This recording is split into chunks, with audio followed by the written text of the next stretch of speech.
Hello, beautiful reflections of me, and welcome to 97.3 WWJD. What would Jessa do? Today, we are here with Jason Tuttle, who is going to talk to us about how to overcome grief and get on the other side of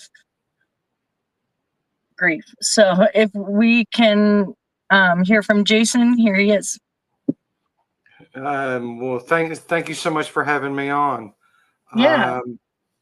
As you stated, my name is Jason Tuttle. I'm a married father of two kids with a whole host of medical disabilities. My son lived 15 years before he caught an illness that we did not catch and ultimately took his life. So that's really hard thing to say out loud, I'm sure, just expressing it. Certainly, it's a little easier now, so to speak, because it's been getting on about 4 years here coming up. But it was certainly hard in the beginning. So can you tell people a little bit about what you did in those beginning days or after you kind of settled in and what you did to come out of it so it was easier? Sure. A little bit of a kind of a backstory to it. Because both of my kids had a lot of medical disabilities, and my son had a rare condition that honestly nobody in about 1,000 miles understood. I was a stay-at-home parent for 12 years. I did all your typical stay-at-home parent stuff, but I was also the medical caregiver of both of my kids, and it was my son, who was definitely more medically fragile than his sister.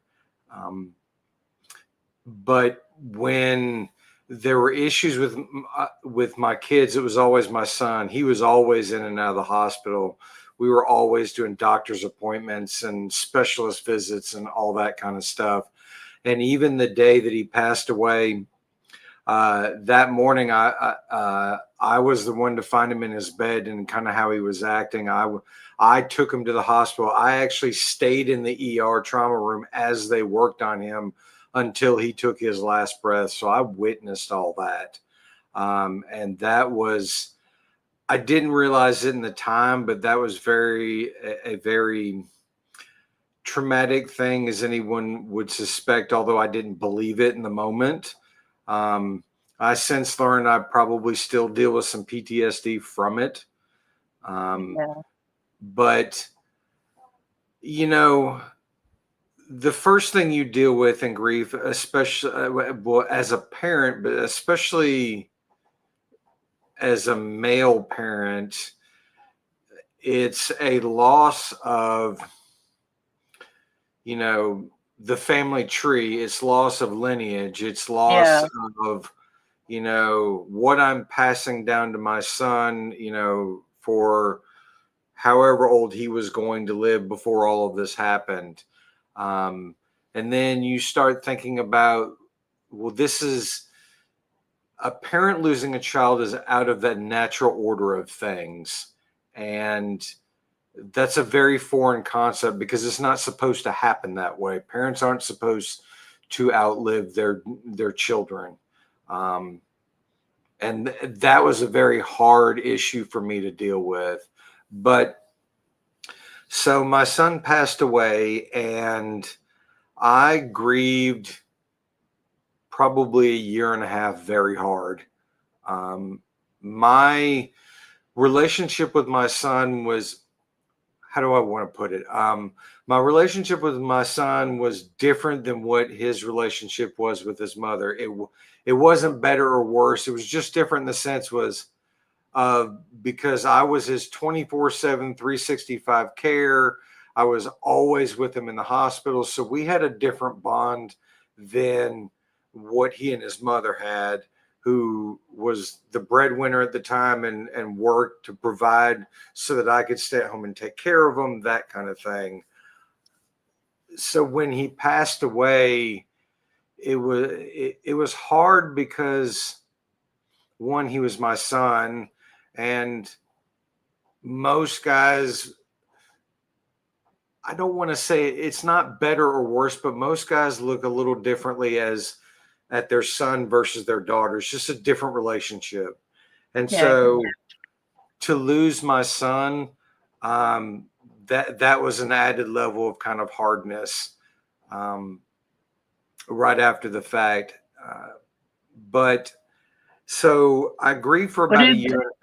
what did Go that ahead. grief look like for Um, people who are going through the grief process? How did it look for you? well, the standard is everybody says, well, you've got the 5 stages of grief. And if I can remember them, it's anger, denial, acceptance. It's anger, denial, acceptance, bargaining, and something else. If I But always is forget that how it looked for you? Did you go through those stages of grief, or what did it look like for you specifically? it. I did, but the thing that I try to tell people that are dealing with grief is a lot of people seem to think that you do step one, you get through it, you move to step two, you get through it, and it's like a stepping stone, and you get through it. And some people think, well, I've gotten through the stages, I should be better.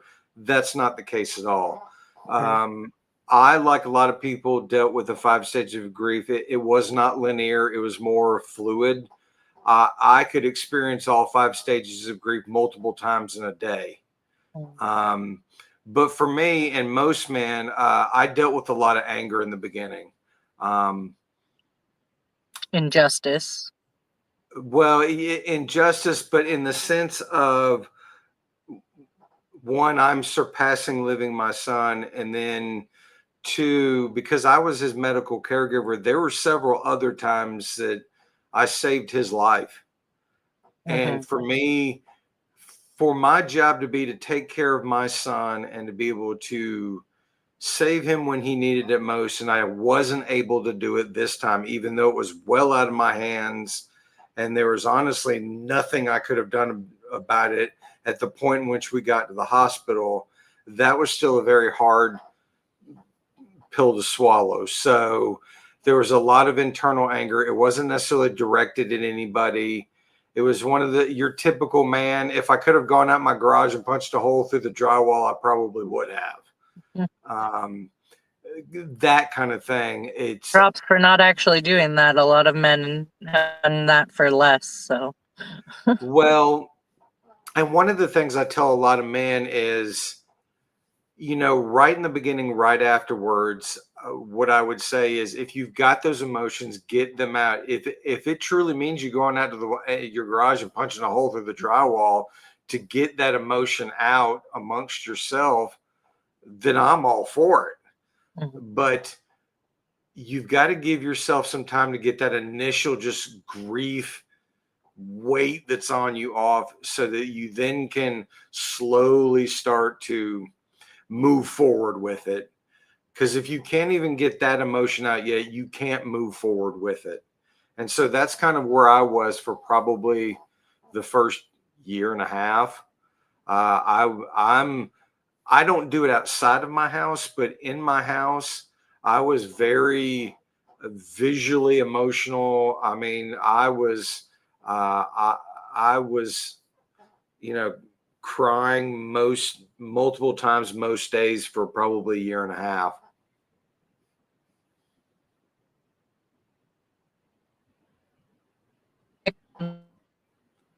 Are you there?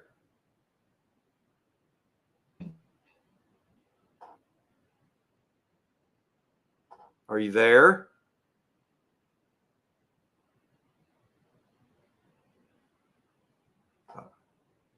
Are you there? Well, it looks like I have this unto myself.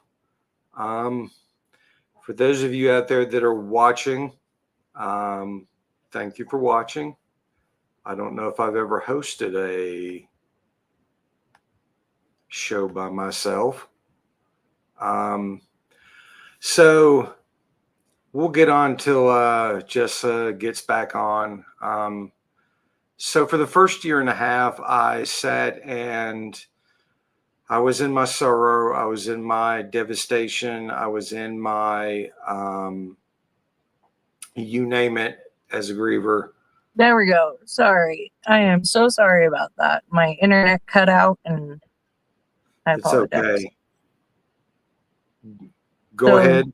you were just saying, last I heard, you were saying that that using the garage as an outlet and getting that emotion out is a good thing, and you don't get past that anger.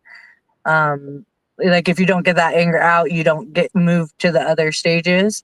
And I think that's important for people to know, because that's like some people hold on to that anger for a long time and they're wondering why they can't let go.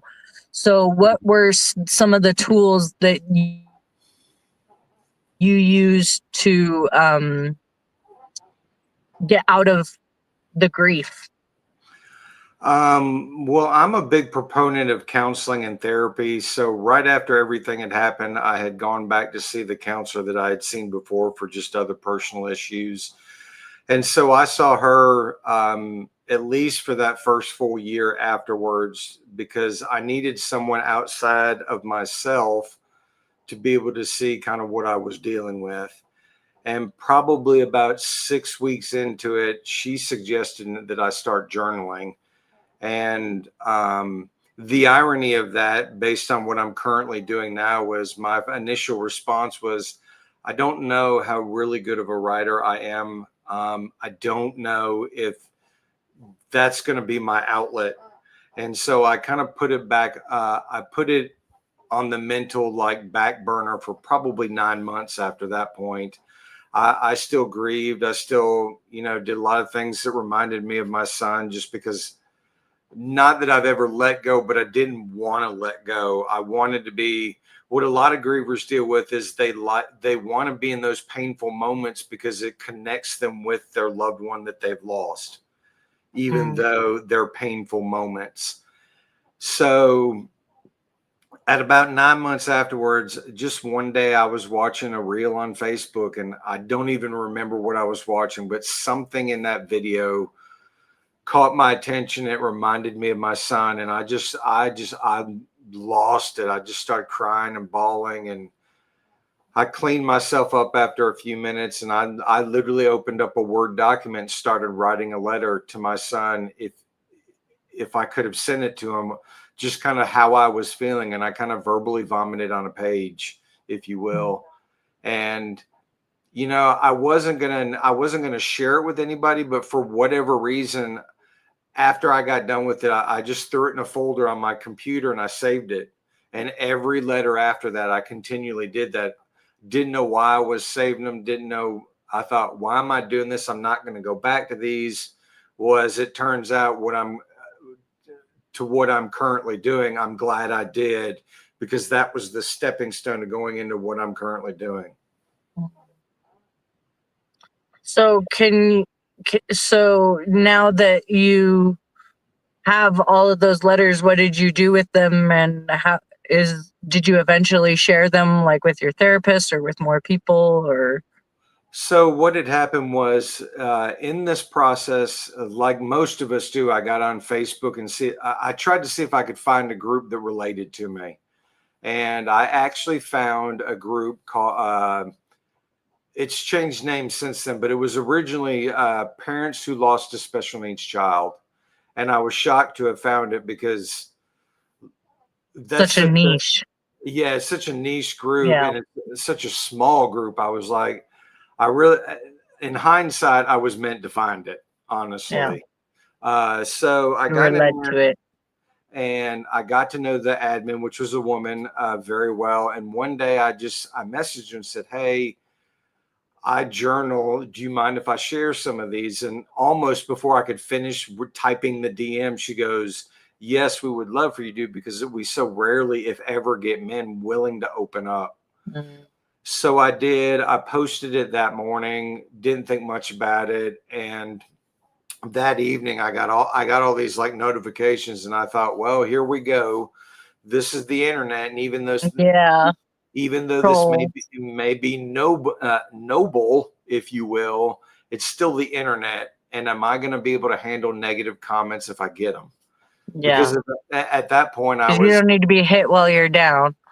yeah, at that point, I was still under a year removed from losing my son. I thought, I don't want to jump down someone's throat if they don't agree with me. So I go in there and I got just this massively positive. Every response I was getting was just really positive, and they were happy that I put something in there. In fact, one woman said, she goes, we've never crossed paths. We don't know each other. I've never told anybody exactly how I feel, like deep down inside. She's just like, I read your letter and you hit the nail on the head. Exact word, every word in this letter is exactly how I feel. And I said, well, I'm glad it resonates with you. I'm glad you could connect with it. I said it was how I felt in kind of that raw moment. And I said it's inspired by my son. So, because like when I write these letters, I don't sugarcoat it. I don't hold back. I don't. And I tell people, I'm just like, if you can't handle raw, true emotion, just scroll on. I said, because people need to hear the good, the bad, and the ugly of what really happens when someone's actively grieving. And there Yeah. are moments where you want to drop every F-bomb you can think of. There are moments you have dark thoughts where a lot of us in the natural process do go down those dark roads at times. And 99.9% of us don't ever do anything about it, but that's still kind of a natural process getting through grief. And so people need to understand that. And Yeah.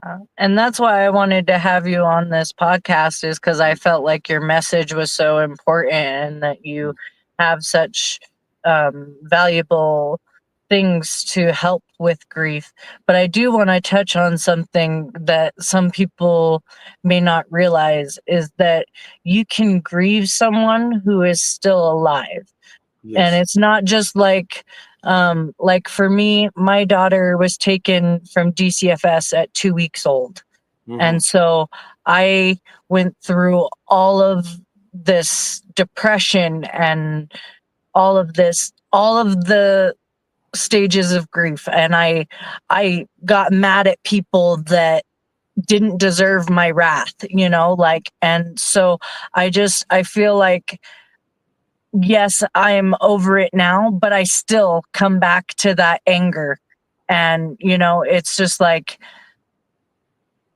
I want people to understand that it's not, you don't have to have lost someone. And even if you've lost someone and you didn't feel like you were very close, like I lost my grandpa, and I didn't feel like we had a very strong bond, but I still grieve him. And so it's like, you don't have to have a strong relationship to grieve death or even people who are living. Like, grief is not substantial to life or death. Oh, no. There are multiple forms of grief. In my case, I lost a child. And what I currently do with the followers that I do, it's all forms of grief. It's losing a sibling. It's losing a parent. It's losing a spouse. It's all forms. Yeah. Yeah, I just want to clarify for some people who are experiencing grief, but they don't have the label for it because they think that the person has to be dead to experience grief. I Mhm. want it clear that you can experience the emotion grief when you're, even if it's an alive person. So I just wanted Sure. to clarify that. But so tell me, I know you have your coloring book out. Can you tell people how that came about and what that Sure. inspired that? Sure. Going back to what we were talking about a second ago, in writing these letters, typically when you start doing stuff that people like, you start getting suggestions. Well, have you ever thought doing A, B, or C? And I always, when I realized I had something in the letters I was writing, I wanted to expand it. And one of the things that I did was I expanded it into a Facebook page called Letters to Zachary. and out of that, I knew that I always wanted to do something tangible, something that I could hold in my hands. Mm. And I happened to one day run across a publisher, and we got to talking, and she said she wanted to help because she liked what I was doing. And she said, have you ever thought about writing a book? And I said, at that time, I just wasn't in the mental space for it. And she said, well, let's think of something easier. Have you ever thought about doing a coloring book? And I said, well, that's a unique idea. And as we were talking, I thought, well, I've got a daughter. Even though she's got disabilities herself, I still have to explain to her in a simplistic way of what happened to her brother, Right. which was hard. And so my thought process was, if I could use something that could quote unquote distract my daughter as I'm trying to figure out simple ways to explain a complex topic like death to her, then that would make it easier for me as the parent. And so that's kind of how the coloring book idea came about. Now, And it's kid friendly. it is kid friendly, but the way it came together was I didn't want it to be just about me. Now, there are several sections that are relating to me and my family because it's got my like brand and all that kind of stuff on it. But I wanted to do something to give back to the grief community because there were so many people that helped me to get started into doing what I'm doing to get where I am now. I wanted to give back to them.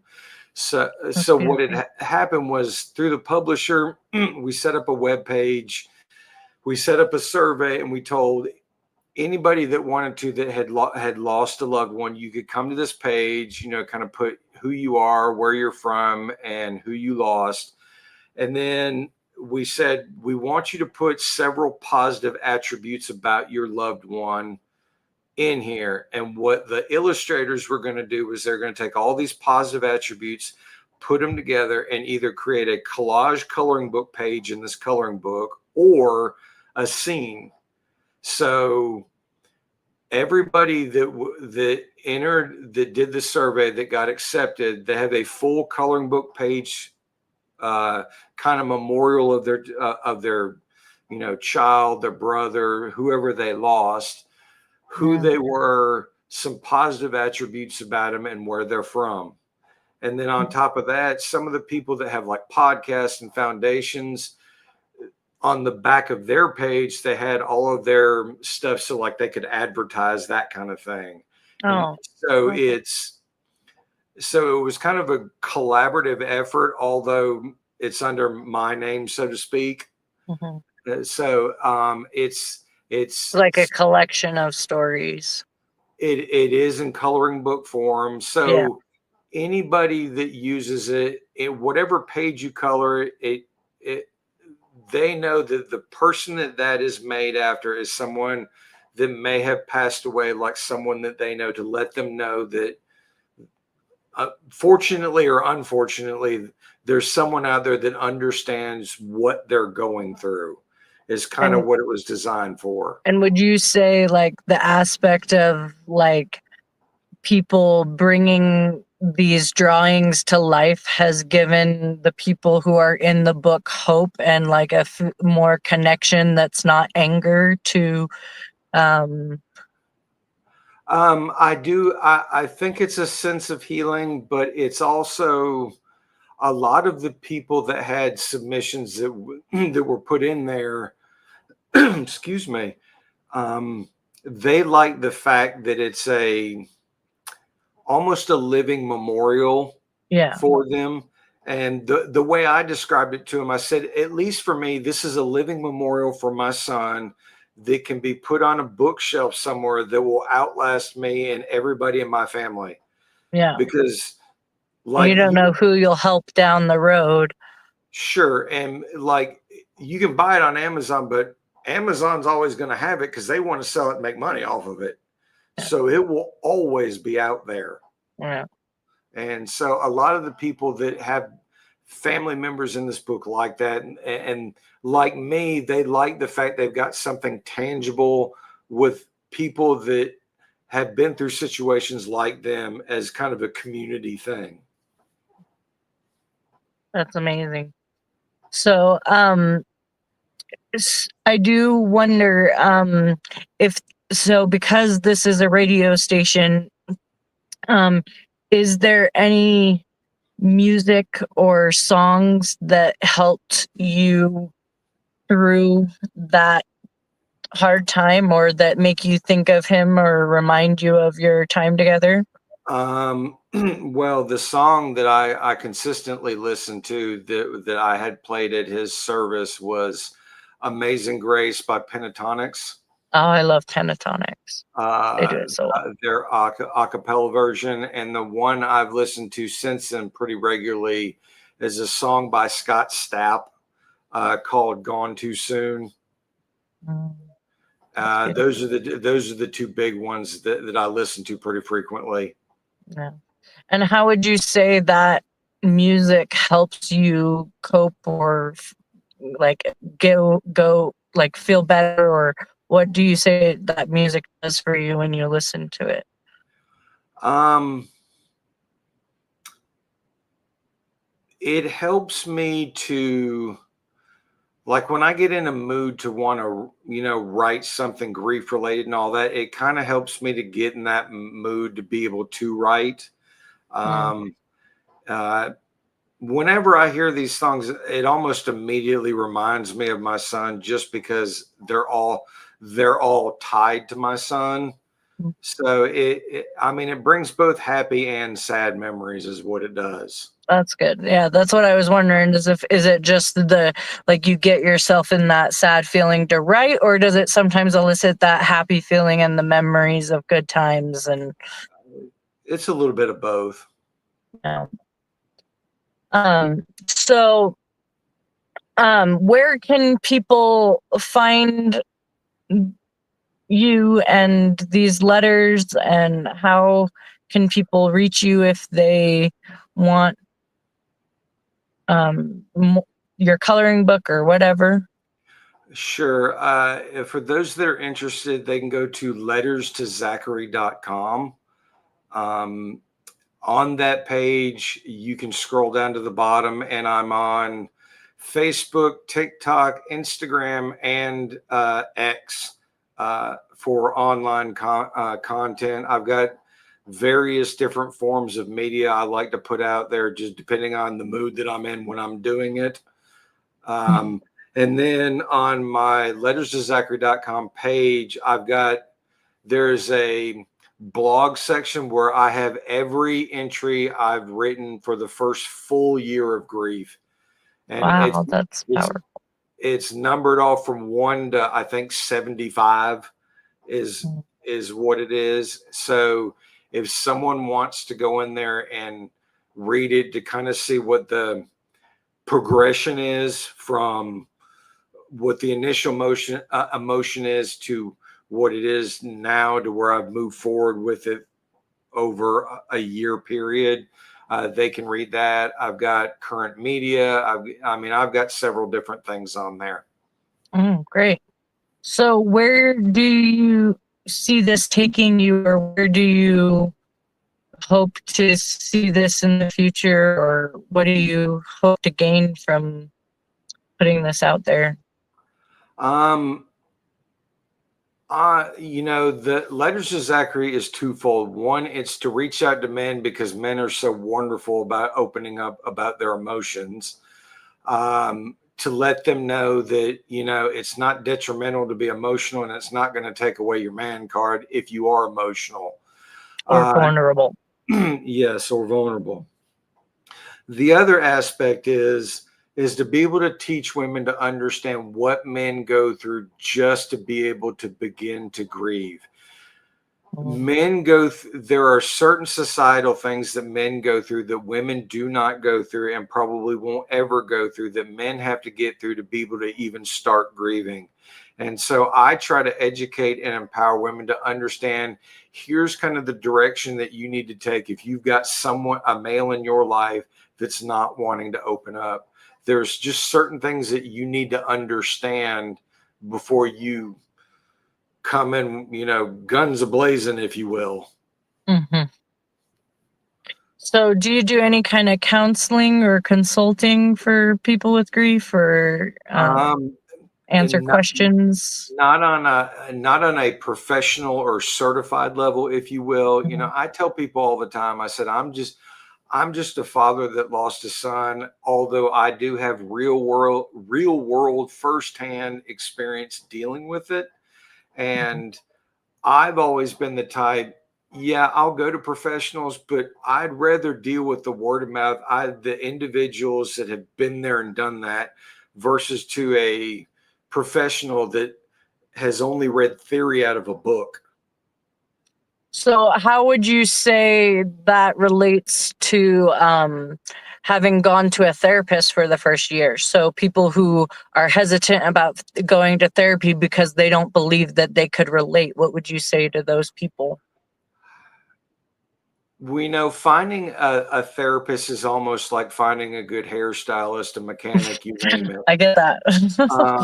You honestly, finding a good therapist is trial and error. That first one you hit, you may hit it off with them. You may have a connection. I'm real big on nonverbal cues and all that because my son was nonverbal. I had to get very good with him. So I got good where I could read body language. And the one I use, we just hit it off. And, she was very open and she was just like, you're free to say, whatever you feel in there. Cause I'm very open. I don't get vulgar all the time, but in the heat of the moment, sometimes it comes out. She's just like, that's fine. You're in a session. And, it really comes down to, if you gel with that person, then you'll start believing in kind of what they're talking about. What a therapist or a counselor can do for you is, even though they may not have been there and done that personally, they can give you kind of thought processes and techniques and just things to think about while you're going through to help you kind of through those harder moments, whether they've dealt with grief or not. Those are helpful, Because but they're still trained in it. yes, they're still trained in it. So I enjoy that aspect of it, but at the nitty gritty of it, I like talking to individuals that have been in the midst of it, because I know what that's like. And Yeah, so you can relate. when we talk, when I say things to them, there are certain things I can say to them as someone who's been there that they will pick up on, versus someone that hasn't been there that's trying to, think on the fly and talk to them. Right. So how would you say to someone who is having to, like, they're going to a lot of therapists because they and they have to re-explain their grief? How do you get them, what would you say to them about like having to re-explain the trauma of the grief and like having to start over every time from the beginning? And I would tell them that could be a positive. For example, you are my 91st podcast. I've explained my story now 91 times. And whereas I may not see it in the moment, my wife has come to me and said, you may not think you've grown, but I see a huge difference from day one to now. So sometimes just the simple fact of getting it off of you and getting it off of your shoulders is what they call a mindfulness activity. It just gets the burden, quote unquote, off of you to give you a little bit of space to breathe. And even though you may have to repeat yourself several times till you find someone, you'll find the more times you say it, the little bit better, a little bit more relieved each time you feel. yeah, and the better you get at saying it. Mm-hmm. So have you tried any other things besides traditional modalities, or have like traditional therapies like energy healing modalities or anything like that, or like No, ways to process grief? Or I mean, I've done my traditional therapy, and honestly, that has worked really well. I'm as you can Mhm. probably imagine, I'm a big talker, so Yeah, that works well in my favor. The yeah, writing has helped me well because people around me would say I'm very wordy. So, yeah. so to be able to express myself in written form has helped a lot. Plus, Mhm. um, in this whole process, one of the common comments I get people say to me is, "You have a knack for making difficult topics simplistic enough for anybody to understand." So Right.